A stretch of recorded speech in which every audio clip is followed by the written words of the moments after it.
Жария. Assalamu alaikum hurmattуу аламан улак сүйүүчү балбандар.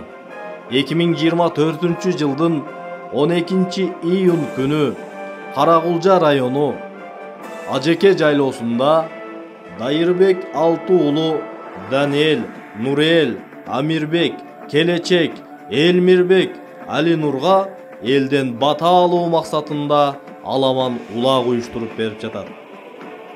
Улакка коюлчу сорундар жалаң акчалай болот.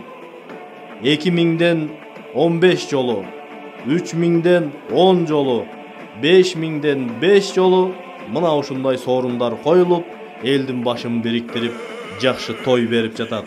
Урматтуу көрөрмандар, урматтуу балбандар, биздин тоюбузга келип, сыйлуу коногубуз болуп, ойноп күлүп кетиңиздер.